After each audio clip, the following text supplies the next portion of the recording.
So a rector decides that God is calling the parish to a new vision of what it is to be and to do. So at the next vestry meeting, he presents the vision with as much energy, conviction, and passion as he can muster. When he finished, he sat down, and the senior warden called for a vote. All 12 vestry members voted against the new vision, with only the rector voting in the affirmative. Well, Father, it looks like you'll have to think again, says the senior warden. So the rector stands up, and he raises his hand to heaven, and he says, Lord, will you not show these people that this is not my vision, but your vision? At that moment, the clouds darken, thunder rolls, and a bolt of lightning comes right through the window, splits the table in two, and throws the rector and every vestry member to the floor. After a moment's silence, as they all get up and dust themselves off, the senior warden speaks again. Well, that's 12 votes to 2.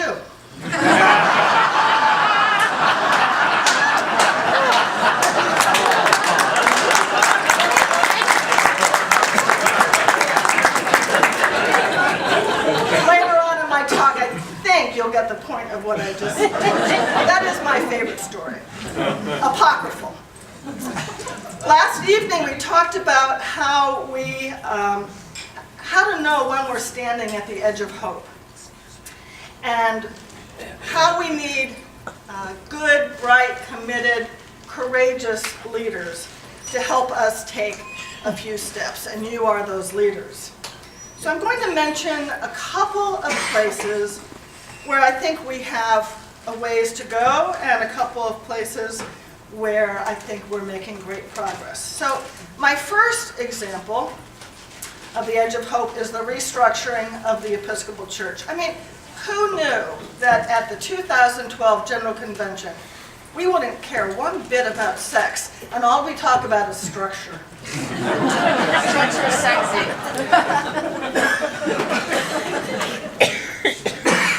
Unlike the past decades of high-stakes, high-profile wrangling over issues of justice and human sexuality, the hot topic, as you know, was structure.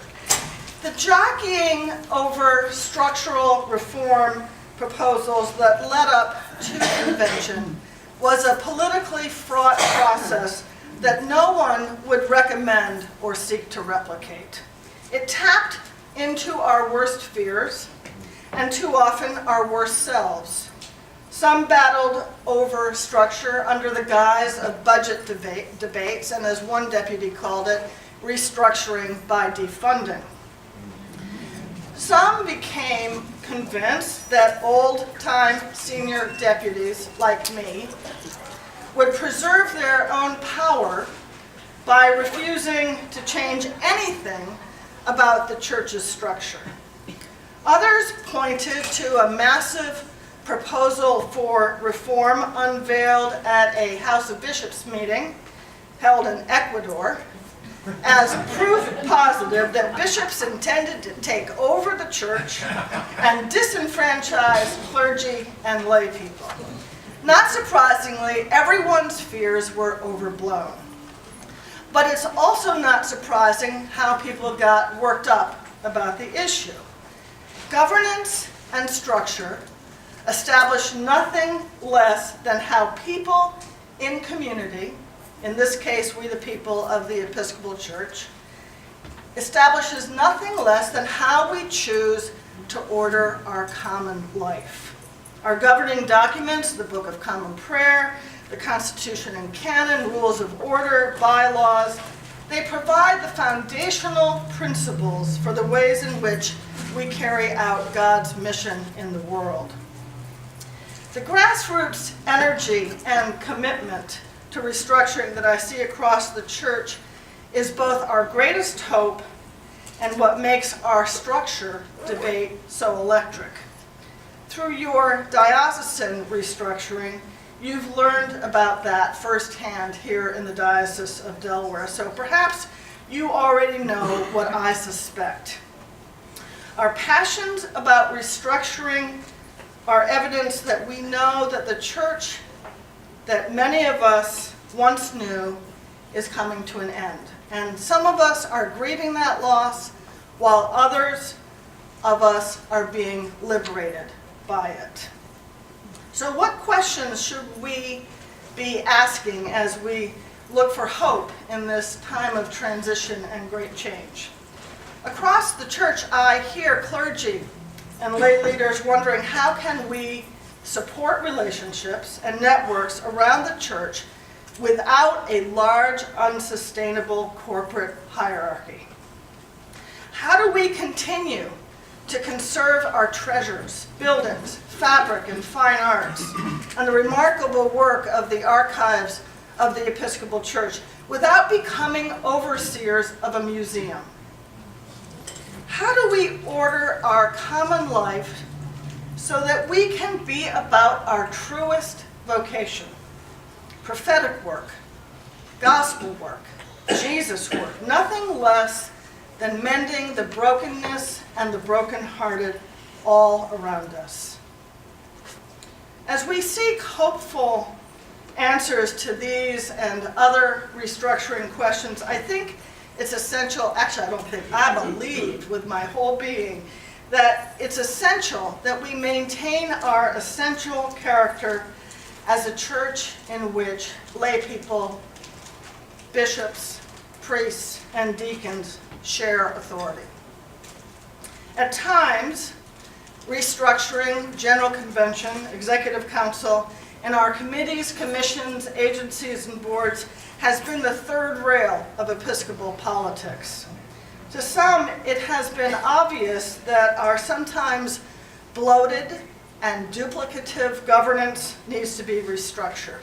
To others, however, proposals to streamline have sounded like attempts to depart radically from the shared ministry and distributed authority that is embedded in our Episcopal DNA. Most senior deputies are seniors.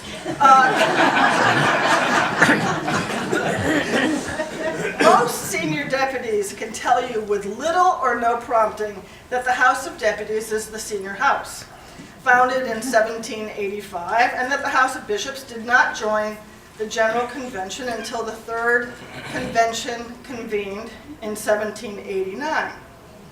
When deputies refer to the House of Bishops as the junior house, it can sound like hidebound attachment to ancient history or refusal to compromise. But too often in the structure debate, we forget our church's long history of clergy and lay people who have urged and cajoled and sometimes forced the church to move ever closer to God's kingdom of mercy and justice. Without shared governance, we might not have progressed as we have toward equality for women, people of color, and lesbian, gay, bisexual, and transgender Christians. Without the shared leadership of bishops and deputies, we might not have achieved our prophetic stands on the death penalty. Did you know we're the denomination that has been on record as opposed to the death penalty longer than any other mainline denomination since 1956. And you in Delaware, you in this diocese have made that come true in this diocese. Thank you.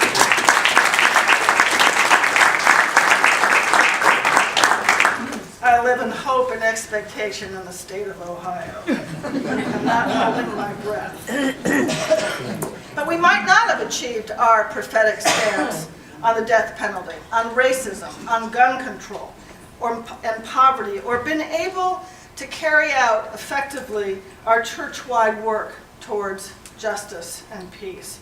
Without shared governance. Without distributed and shared decision-making and authority, we would not be standing on the edge of hope in many contexts and communities. Our fundamental value of shared leadership extends, in fact, far beyond governance to the very core of the mission that governance makes possible. In her seminal book, We Are Theologians, Massachusetts Deputy Frederica Harris Thompson, writes, historically, laity have brought essential gifts to Christian societies and institutions. They have been successful organizers, pushing the frontiers of Christian mission beyond the confines of parochialism and denominationalism. They have identified pragmatic needs for reform and social welfare, shaping institutions and occupations accordingly. Lay people have broadened our social understanding, expressing diversity as a fact of life, not a problem to be solved. They teach us that churches are impoverished and even imperiled when they ignore the ministries of women and youth. Thompson reminds us why structure conversations can so easily become pitched battles. When we talk about structure as if it will save us or kill us, we're not really talking about structure. In fact, I don't really think we're talking about structure in this whole structure debate. I believe we're talking about our identity and our vision for the future. Who are we as the people of God, and who is God calling us to become? We're asking who we are as the people of God if we are not the church we have been. Can we restructure in ways that preserve the authority of lay people and clergy? Can we be clear about what is unnecessary bloat and what is the inevitable messiness of our democracy? Democracy that makes possible not just our essential ministries of justice and advocacy, but the very mission of the church.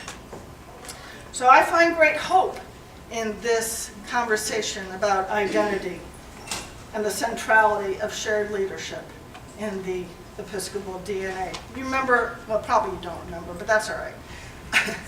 Number one on last night's top 10 list.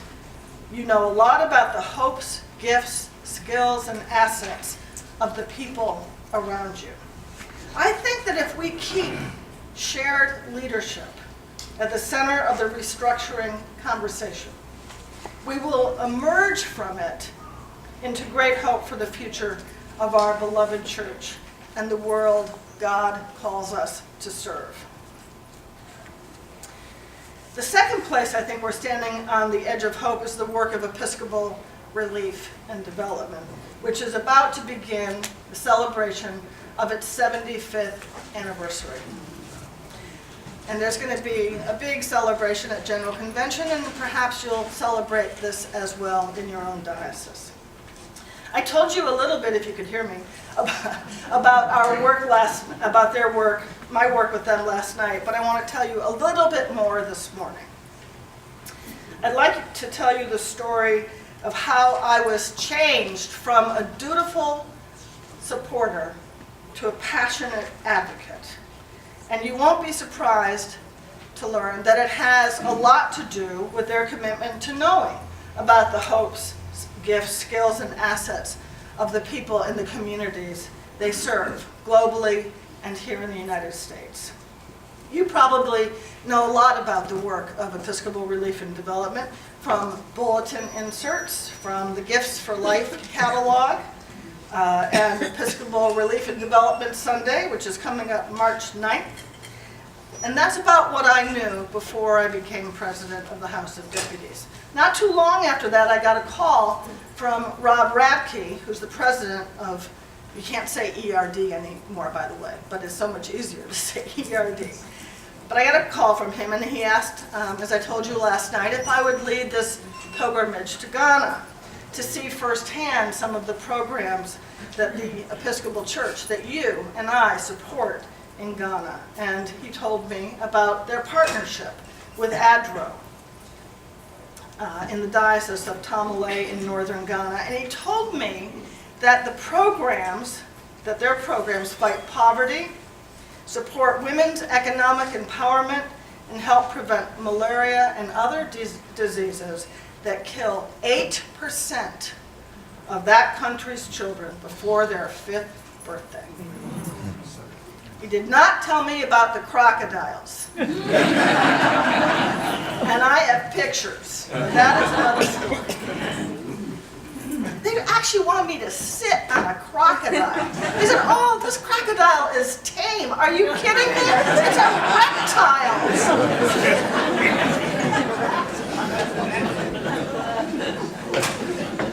So I learned about the hope that asset-based community development offers.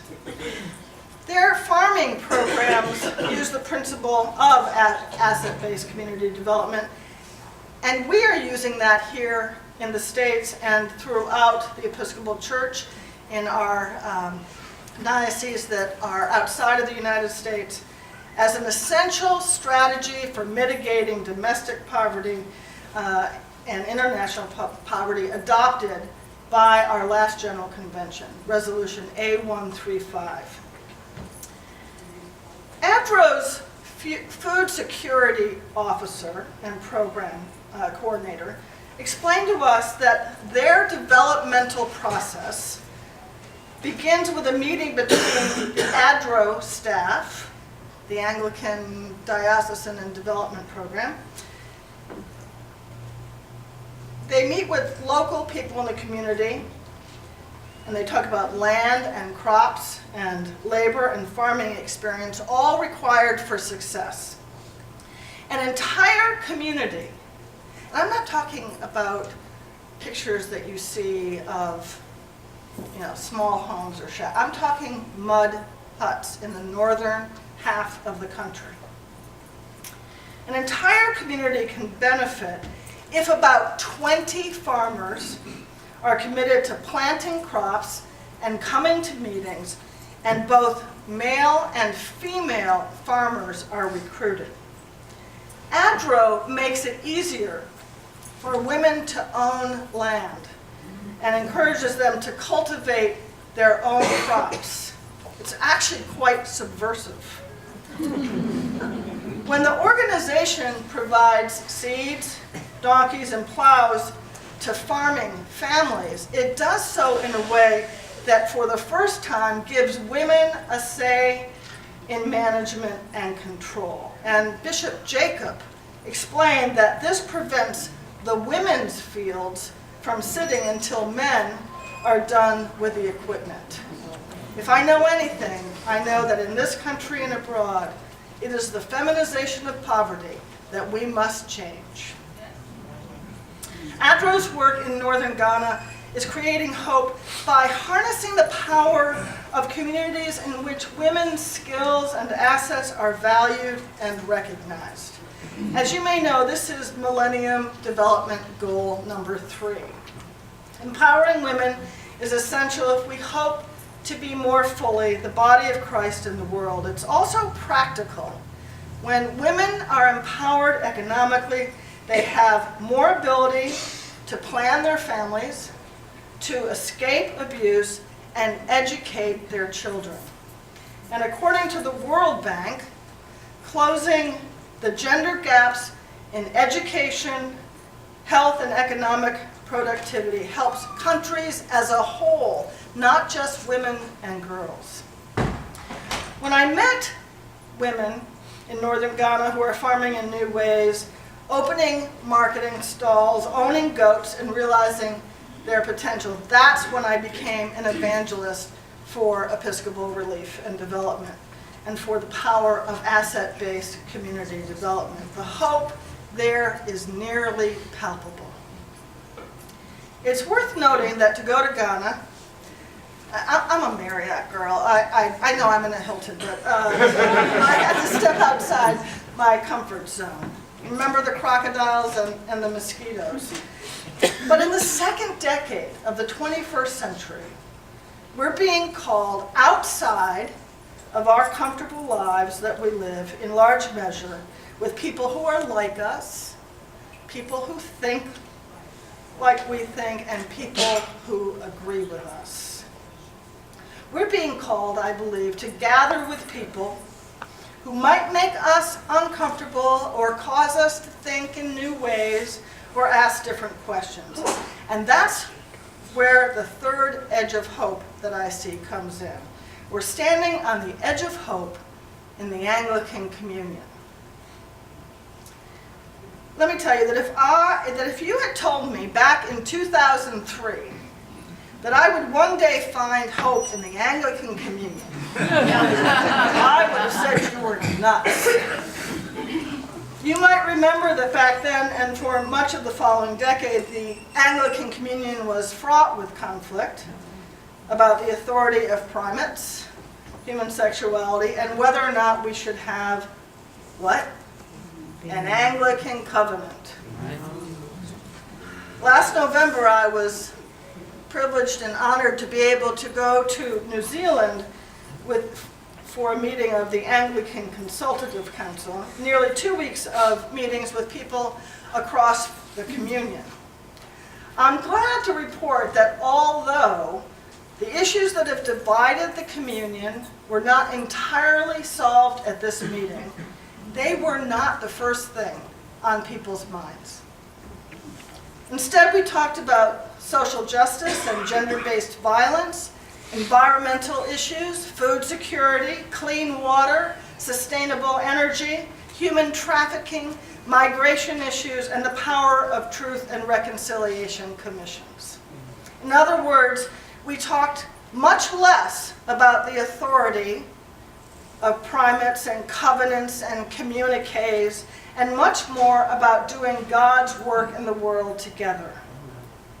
The church is too often marred by political fractiousness. My mother used to say that the only problem with the church is that it is riddled with human beings.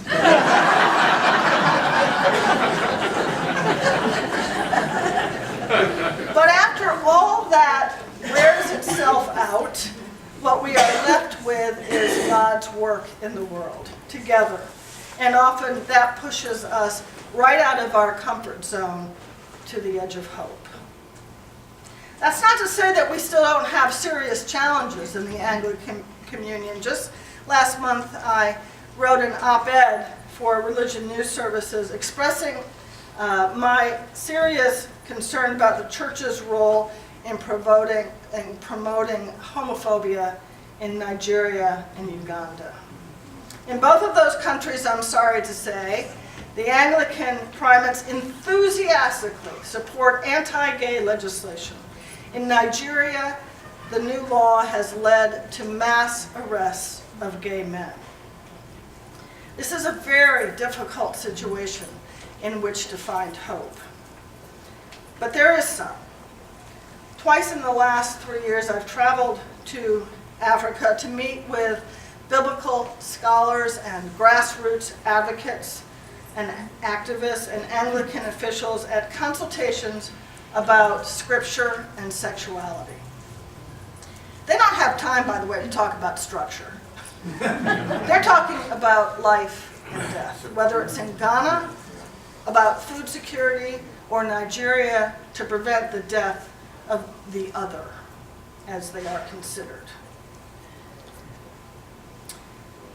While I was in Africa, we used the tool of contextual Bible study developed in post-apartheid South Africa, which helps us to read the Bible in the context of the communities of the poor and marginalized, and listen for the voices in the Bible that have too often been silent. This past summer in Kenya, for example, we studied Genesis 12, 10-20, in which Abram hands over Sarah to the Pharaoh on false pretenses. We read that from Sarah's perspective.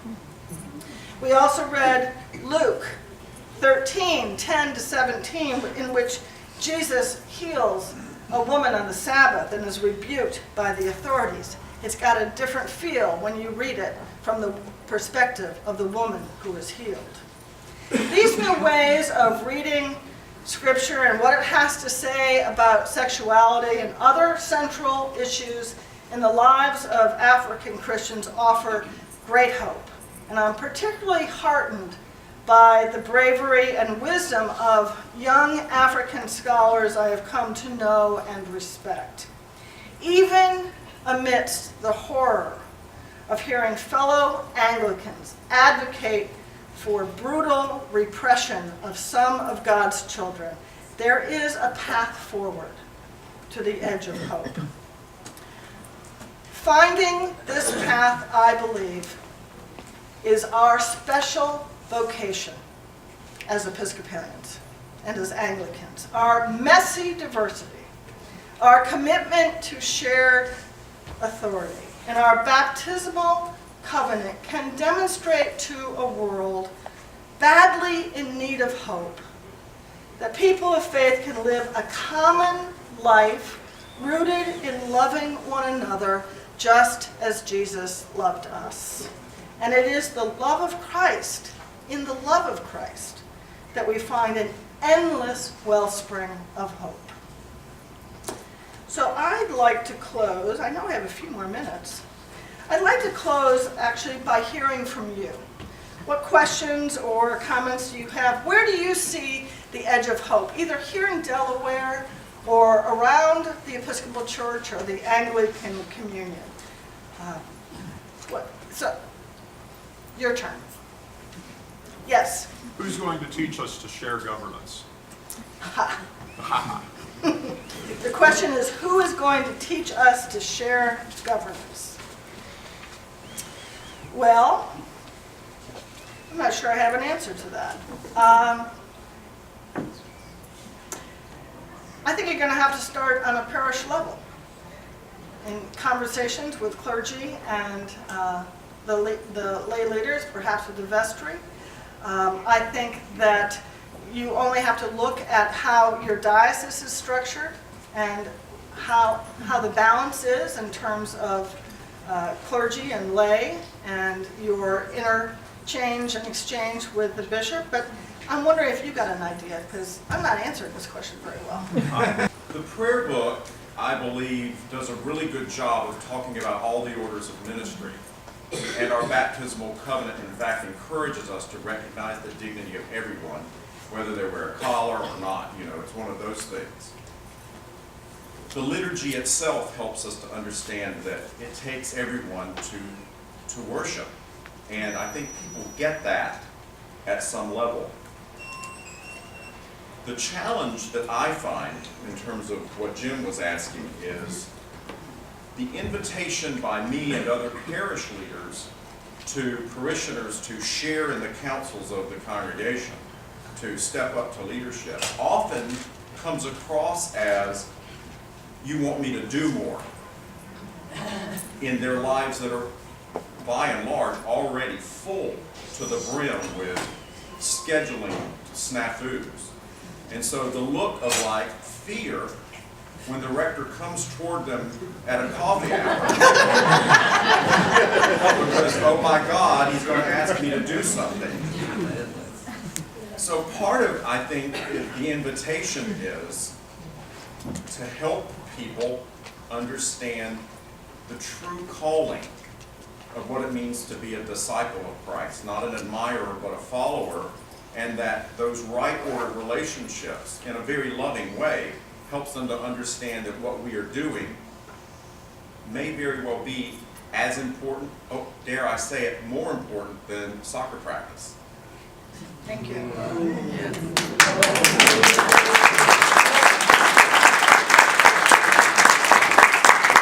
So when Episcopalians have a question, what do? Ask each other. They form a committee, right? You could be the first diocese to form a committee to explore how do we teach and cultivate shared leadership and shared governance. I know, I'll stop mid-them, Bishop Wright. Yes? I think there's an alternate, and I'll stand up because my voice isn't quite as, doesn't carry like Brad says. I think there's an alternate to forming the committee. I think one of the things that, one of the openings, one of the opportunities that we have as a church is to begin to explore together and to teach each other and ourselves about praying to God, not just with the words of the prayer book, but expecting God to respond to us, expecting God to give us a message and direction. And we can do that in our study groups, in our vestries, in our congregations, whatever size group we've got. If we can begin to listen to what God's saying and to respond to that, then it's not the rector who's coming to us and saying, I want you to take over this, or would you add this job to your already full schedule? We learn to listen to God and bring it to God and say, is this my job to do? Is this something that I am to take on, or is it not mine? And that helps us to then order our schedules. And I'm not saying that as somebody who's got my life all in order and all balanced, but I do know that the answer for me is to learn to listen to God telling me what to do, and not me saying, this job needs to be done and I am capable of doing it, so I'm going to take it on. Because that's not the way that, I don't think that's God's ideal way for us to be church together. Thank you very much. Yes, please. I'm thinking a lot about this, and there's a lot of grief about the way the church is changing, and economic stress on buildings and communities, and whether people can support full-time clergy.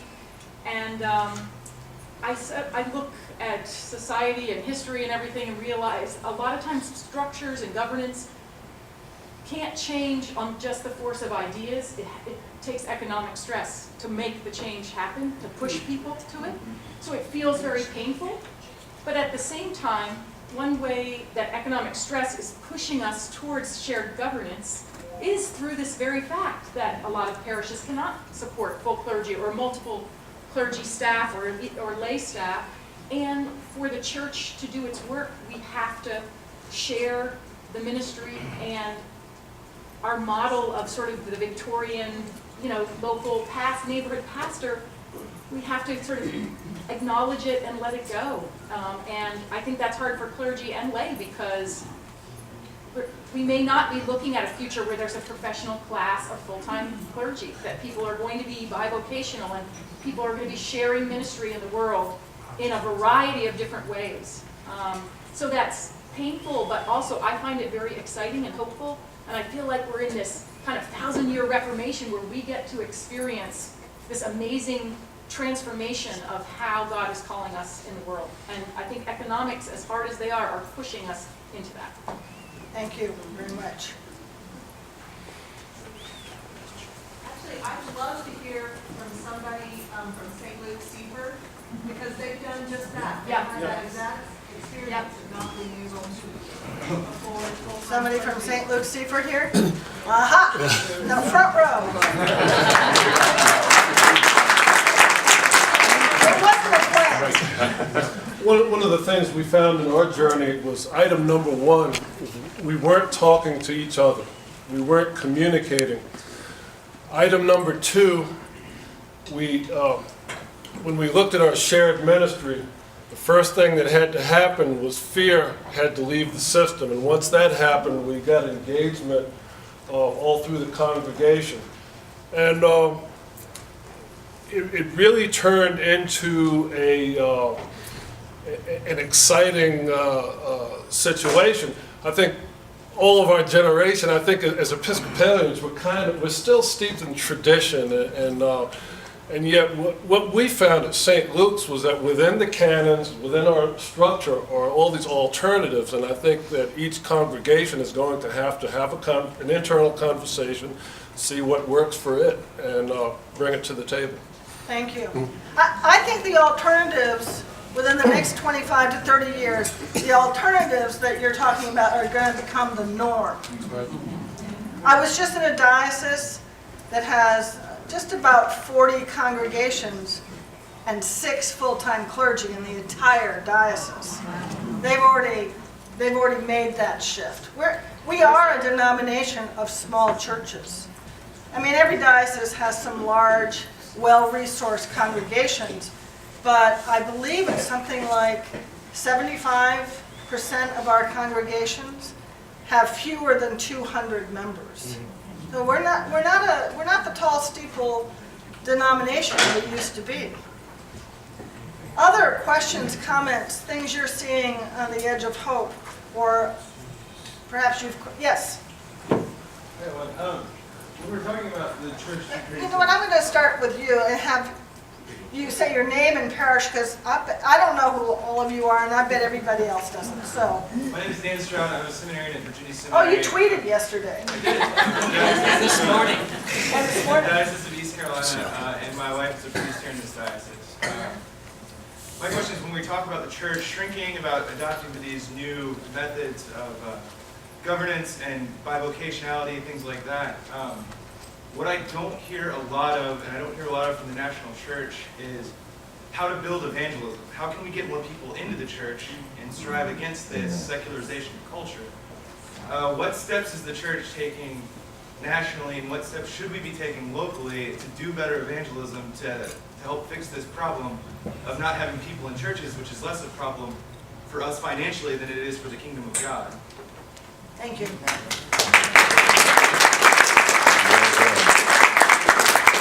I'm going to say something that might be countercultural. Of course, I believe in evangelism and bringing the good news of the gospel of Jesus Christ to those who need to hear that news. And they're all around us. But I don't really worry about church growth.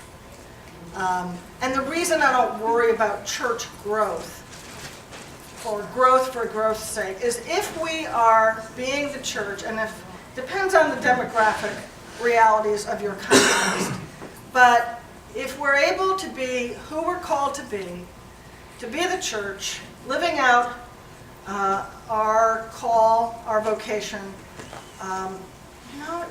if we're not big, we have a deep, rich history of being a remnant people.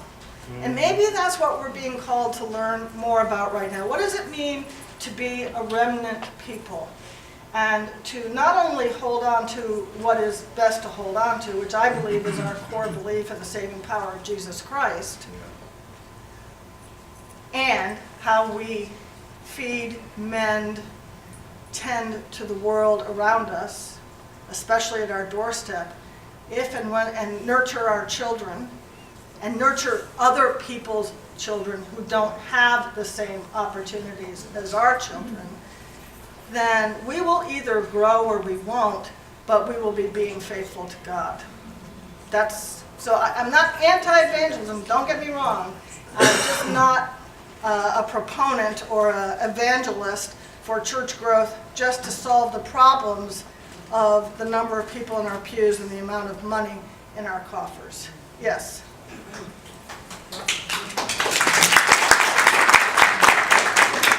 My name is Paul Somerset from, excuse me, I'm losing my voice, from St. Peter's in Lewis.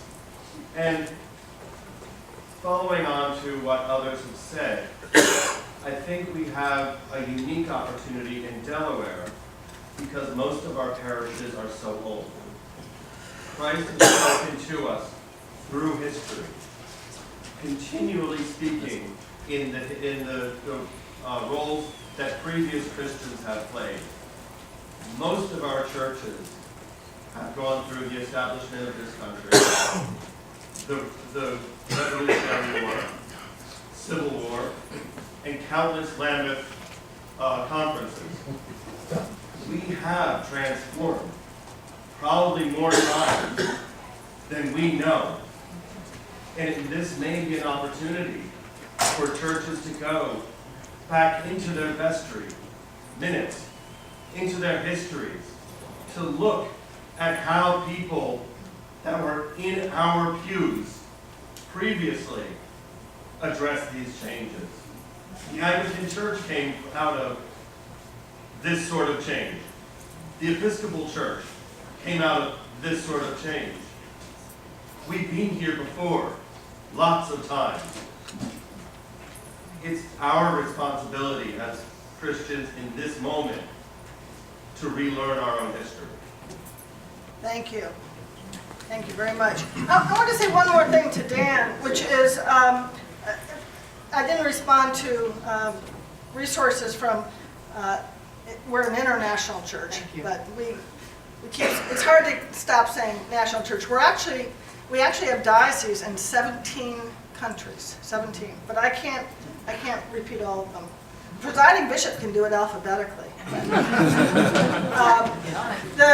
The staff at the Episcopal Church Center is working very hard to reorient itself, not as providing programs and sending letters, but rather being resources to dioceses.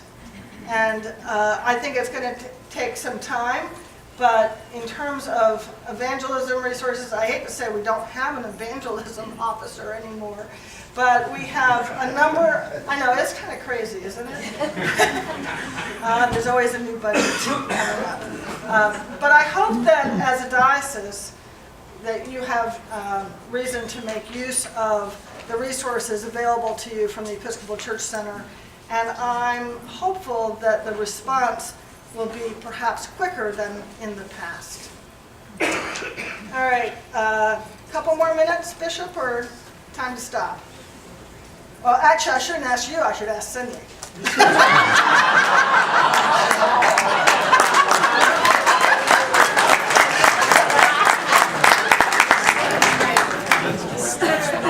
Couple more minutes. Okay, this is not therapy session here. Other comments or questions you might have? Yes. Devin Miller, Doug in St. Thomas's in Newark. There is a social justice sort of issue that I think underlies a lot of problems structurally at the parish level that nobody really talks about, and that is how much of the Episcopal Church most of the people in this room grew up with was dependent on having families in which one of the adults in the family had free or at least flexible time.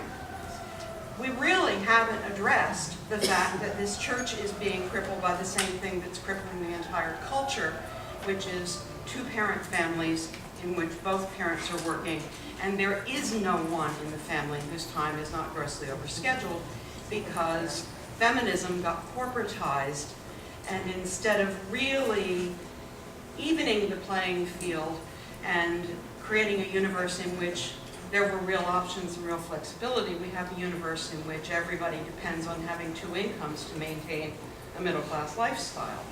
So I know at St. Thomas's, in my time there, I've watched the sort of dissolution of this large body of people who were available to do things, who were mostly, frankly, women, who were able to stay at home because they were married to men whose incomes could support families.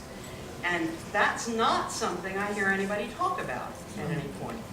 You know, personally, I'm hugely excited that we're now beginning to have some stay-at-home moms at St. Thomas, and my feminist heart is going, wait. You know, because there's a chance I may be able to train some people to do some things I've been doing long enough that I'm really tired of doing them. But it shouldn't just be women, you know? I should be able to get a guy on the flower guild for crying out loud, other than Bob Davis. You know, and that's a kind of social justice, admittedly developed world social justice issue that I've never heard anybody talk about, and I think it's core to a lot of the problems we're coping with. Thank you. Thank you. It's right behind you. Yes. No, you. My name is Charlotte Kingsbury, and I'm from St. Barnabas. But I want to respond to that young man over there, because I have been distressed for a long time. I grew up Anglican. Can you give her a microphone? I grew up Anglican. My grandparents were Anglican, my parents. So generations of watching the church just kind of, I don't know, disintegrate. So I think Jesus said we should be fishers of men. I know he meant women as well. Right. He didn't say it, but, well, it wasn't recorded that he said it. Not Jesus, he said it. So I think we have a tradition, by looking at Jesus, to be fishers of men and women. So I think we have to get us out of having the concept that we should build it and then they should come find us. So we have to create a whole paradigm shift in this church to move outside of our walls and our comfort zones and try to go out and really be fishers of men and bring people into this church and make them feel welcome when they come. We really have to create a paradigm shift if we want to see ourselves grow and develop and build and truly walk the walk and do more than just talk the talk. I think we do a really good job of talking the talk, but we really have to push ourselves to get beyond, outside of our comfort zone. Thank you.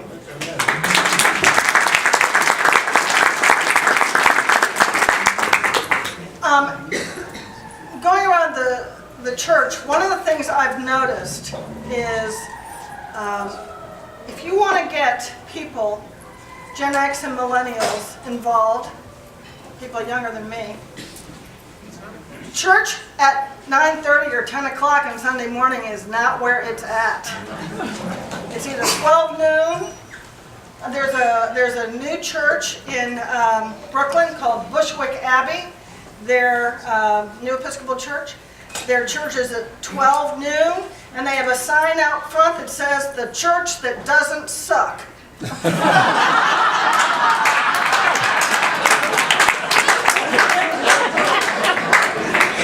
And they've got young people coming. Or Tese or service at 5 o'clock on Thursday. I used to say when I went to seminary, this is a great job except for weekends and holidays. You know? But so in terms of stepping out of comfort zone, in terms of, and you're exactly right, both of you are right, in terms of evangelism and not expecting people to come to our notions of what is holy and sacred, but rather stepping outside our comfort zones and finding ways to be church, not just for ourselves, but for the sake of others.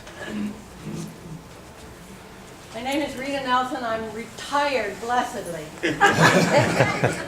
But I've been listening to all the comments, and what has struck me is something I feel very deeply and passionately about, and that is I don't care whether we're a congregation of 20 or 500, because individually, if you think about it, all the early churches were 50. You know, they got bigger than that, they split up and went to another house and held 50, okay? But it's from within our hearts to be Jesus, to be out there in the world and to go after our mission. So each and every one of us, and I think you talked about it, is to forget about all the things in the church that has to be done, the altar guild and the flowers and all the rest of it, and ushering and bulletins and all that crap, excuse me, because that's, you know, that's not what we're called to do. We are called to go out and look at our mission and be out there, as you said, and doing justice. But that struck home to me one day when I was rector at Ascension. And a nice young couple showed up, and they kept showing up, and they kept showing up. And I finally said to them one day, "So what was it that attracted you here?" And they said, "We heard that your church is out in the community doing great things, and we want to be part of it." And that is evangelism. Amen. If you get out and do what Christ has called us to do, they'll come to you. Yep. Thank you. God bless you. Anyone else before? Yes, yes, please. Good morning. My name is Jacob Capon. I'm from St. Thomas's Parish, and just to comment briefly on the last remark about trying to get in youth into our church is something that I'm very, very passionate about, and one of the reasons that I'm here today. And I think one of the things that we have in the Episcopal Church is our tradition, and I think that if we just try to seek out new, innovative, inventive ways to bring people in, to bring youth in, if we do that and we take away from our tradition, then I think we can lose out on that. And I'm not at all opposed to new ideas, new ways to bring people in, to Zay services, all sorts of ways to branch out, to bring in youth and other members of the world in. but I think that we should still embrace our tradition and embrace the history that we have, the music that we have. The history is so rich and so powerful, and I think that brings in people, and that's what we have that all of these other, the non-denominational churches which are out there and are bringing in tons and tons of youth, which is great. But we have some tradition that other churches frankly cannot offer. And if we just throw that away to, we're going to bring in new people, we're probably not going to do as good of a job in these new age type of things. And that's not to say we shouldn't try to be inventive and innovative and to open up our minds and our hearts to these ideas. But let's not lose our tradition.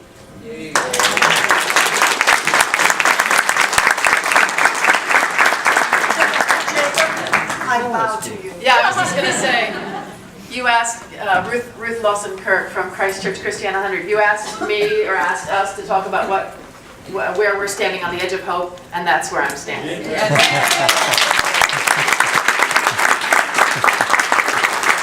And maybe that's a good place to, I don't see any other hands.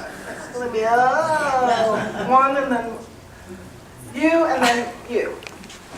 Just briefly, I do want to support what you said. Our 29-year-old daughter, who lives in Brooklyn and has returned to church in the last several years, she goes to a Sunday night service.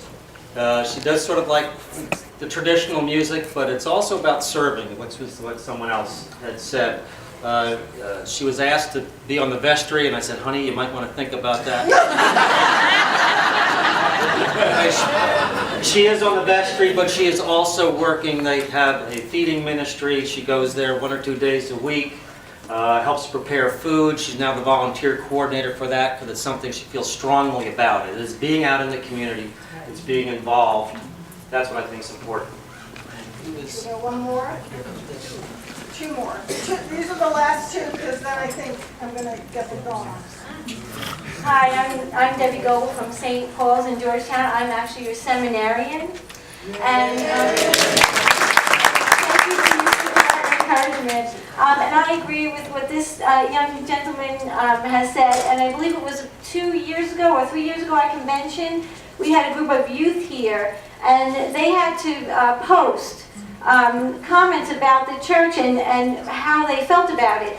And the one thing I noticed was that they said the old music is fine. The liturgy is great. They weren't asking for anything new. They were only asking to feel welcome, to feel as though they were a part of the church. And that was primary. And they said they didn't always feel as though they were a vital, welcome part of the church. And I think that's really essential. And just one more point. Sometimes it is only a matter of timing. Our Sunday school was only a track which we had at the traditional hour. It was 9 o'clock or something. We were only having 2 or 3 or 4 kids show up for Sunday school. And we discovered nobody had gone out and asked the parents themselves why the children were not in Sunday school. So we went out and asked and found out that was the worst possible time for any parent to bring their kid to Sunday school. And we developed a Sunday school. They said the best time was Saturday evening. So we developed a program for these kids on Saturday evening, and we had an amazing turnout. Every kid in the parish showed up. So it's not always changing everything. Sometimes it's just simply a matter of asking what people need and then accommodating a time or a place or a date for them. So I think the other lesson here that I learned was ask questions. Don't assume you know why people are not doing things. Actually ask them questions. Thank you. Hi, I'm Sister BJ from St. James. This is by way of commercial, following on what Rita said. If you want to get into action, this afternoon at 3 o'clock on Governor Prince Boulevard and 26th Street in Wilmington, there is going to be a human prayer chain standing against gun violence in our city. And I could go on for half an hour on this, but I won't. But I'm just inviting all of you to join me and Sister Julian, who said she'd come with me, and